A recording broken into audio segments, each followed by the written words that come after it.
Hello everyone, welcome back to another episode of r/PettyRevenge. In today's episode, my stepmother gets her just desserts after my father passed. Last name drama? We will just change it. Ignore my polite request to end your half-an-hour conversation right outside my apartment window? Fine. Before we get started, make sure to subscribe so you will never miss a video. So let's get started. My stepmother gets her just desserts after my father passed. My stepmother married my dad 10 years ago when I was 35. From the start she was awful. She would listen in on every phone call. We didn't find that out for years. She made sure he didn't see his grandkids anymore, just hers. He wasn't allowed to see us either. Plans were made by him and cancelled by her. The worst part is when he was very sick with cancer, she refused point blank to keep us updated on his health. She told us in a group text that we were demean to her, so we didn't get the information. How were we mean? We didn't send her cards and flowers on Mother's Day. Sometimes he would call me because she forgot to take his phone away from him after he was so ill and couldn't get out of bed to retrieve it. She didn't even tell us he passed for 3 days after. She wanted to make sure we couldn't make the funeral so she could talk badly about us. She wrote the obituary and spelled all his bio family's names wrong and listed all her kids and grandkids as bonus children and left out information like his parents' and siblings' names. She was a horrible person. I knew that there was an insurance policy for me and my siblings to split. It wasn't even that big, but she was so mad that we got anything at all that she refused to give us the policy paperwork or give us his social security number so we could look it up ourselves. She claimed we would just use it to open credit cards even though the government and credit agencies had his death certificate. She told us we didn't deserve anything at all, and she was mad that he didn't leave the policy to her kids instead. So, having her phone number, address and email, I signed her up for everything. MLMs, religious calls, window and roof replacements, things like AliExpress offer emails, vacation entries that just sell your name to everyone. My daughter even helped me find new things to sign her up to so we could ramp up the spam. I heard that she was forced to change her phone number because it was so bad. Serves her right, I regret nothing. Oh, there was in fact a policy, and we did get it thanks to my mother keeping some old tax returns. I made sure to send my stepmother a screenshot of the policy payout. Sign her up to Scientology emails and Jehovah's to go visit her. Sounds like something that should be continued for several years, considering how much effort she put into ruining you and your dad's lives/relationship. I read a comment a few months ago and someone suggested glitter bombs. Just periodically. I mean, who doesn't love glitter? Send her a glitter bomb for the next Mother's Day. My dad passed at the end of 2022. He and his girlfriend had sat us down to tell us that everything was in her name, so his ex, my stepmother, still married, wouldn't get everything when he died, and the GF would make sure we all were able to split everything up between us. He died suddenly, skin cancer spread internally, and not only did she not give his family anything, she sold the house, gave everything to her children and grandchildren, and ran off to another state. All legal because it was in her name. The only revenge I got was she had my dad and 2 half-brothers' ashes in urns on the mantle.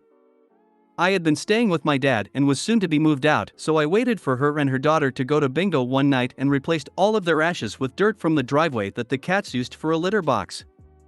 No way was she running off with my family. As far as I know, even if she paid for the cremation, it gave her no legal rights to our family remains as a non-family member. I've heard she makes a big deal about feeling my dad while holding his urn. Last name drama? We will just change it. So me and my fiancé have been together for 8 years, engaged for 2. His family is old school, that's the best I can explain it. Since we've been engaged, his entire family has been up our butts to have a kid. We have chosen to be child-free due to health and mental health issues in both of our families that we don't want to pass on to a child. We have talked about adopting way away down the road. However, his family has thrown a fit as an adopted child isn't the same since they don't have the Doe bloodline and wouldn't be a true Doe, fake last name. I never want to be pregnant, I hate even thinking of it. But his family keeps pushing. The reason they're so dead set on this is because if he doesn't have a child, his family name ends with him and I, and they don't want that to happen. Well, they aren't dropping it, and we aren't having a kid to continue his lineage. Since they aren't dropping it though, and my fiancé and I want to get married in the next few years, he has decided he wants to take MY last name. Then even if we changed our minds and had a child, his family name still wouldn't go on. We of course won't tell them this. There's so much family drama, we don't even plan on having a wedding. Tell them that if they want a kid so bad, then they can one themselves.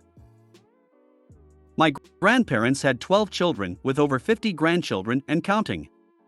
Only one grandchild that still is carrying my grandparents' last name, and he was born this year. Sometimes even a spare can't save you, lol. Well done. Seriously, last names are so stupid. Anyone can go back 3 generations and say, you know what, I like number 6 of the 8 more. Anyone gives you crap, you can always say it is a family name. Y'all need to elope and go and see with his idiot family. Ignore my polite request to end your half-an-hour conversation right outside my apartment window? Fine. To preface, I threw out my back at work and was prescribed some muscle relaxants, which I can't take if I'm driving. Due to the fact that it's a back injury, I'm able to go assist co-workers, deliver stock, and other stuff outside the usual back injury stuff like lifting too much, using ladders, twisting, bending, and/or bopping. By the time I got home, I took one of the relaxants and passed out in front of the TV. About an hour later, I was woken up by some loud guy arguing on his phone right outside my apartment, which is technically the second floor, but very close to ground level. Since I was asleep, I was really not wanting to move. If I slow down, my back stiffens up and moving around sucks. I yelled, "Can you please move your conversation a few feet in any direction?" The guy stopped talking, then started back up. Okay. So I think maybe he didn't quite hear me, or couldn't tell I was talking to him since I was nowhere near the patio door he was in front of. I wait for a break in his side of the conversation, repeat the same question, and got the same pause, mutter, and continued conversation. So I get up, walk to the patio door, look down at him and asked again, "Excuse me, can you please move anywhere else to have that conversation? I'm trying to sleep." I probably looked and sounded a little cranky, but didn't use any rude language, make threats, or throw boiling oil on him. Sadly.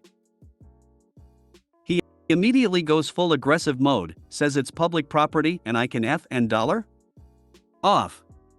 So I immediately said, "Okay, that's fine, give me a sec, I'll get you to move." Making him get even more aggressive and loud. Instead of doing what he expected and answering immature, unnecessary anger with more immature anger on my side, I went to my storage closet, grabbed my booster pack/air compressor with a big grin on my face. I hobbled back out on the balcony, flicked on the compressor and flipped him off. TL/DR, some guy was having a loud conversation in front of my apartment balcony door, asked him politely to move and he told me to F off, so I went and got my car booster pack and turned on the super loud air compressor, then went inside, making him move away to here. "Opie, fine, I'll just turn on my ambient noise machine," grabs compressor. Well done. I was really hoping there would be an old train horn involved with the compressor. Those things will blast your soul into next week. Compressors are the worst noise-making machines. A close second is a leaf blower. I'll never understand why people get so angry when someone asks them to be more quiet. Because it's never the polite, civilized ones having a loud conversation in the first place. It's usually entitled, inconsiderate ones. When you inform them the world doesn't revolve around them, they go full barbaric. Was prescribed some muscle relaxants, which I can't take if I'm driving. A bit off topic, but yeah. Was prescribed muscle relaxants for a herniated disc once, with the instruction to take them right before bed. Now, I work the late evening shift and the job pays for an Uber back home, a 12-minute trip. So I took the relaxants just before leaving, thinking they would hit about 30 minutes later.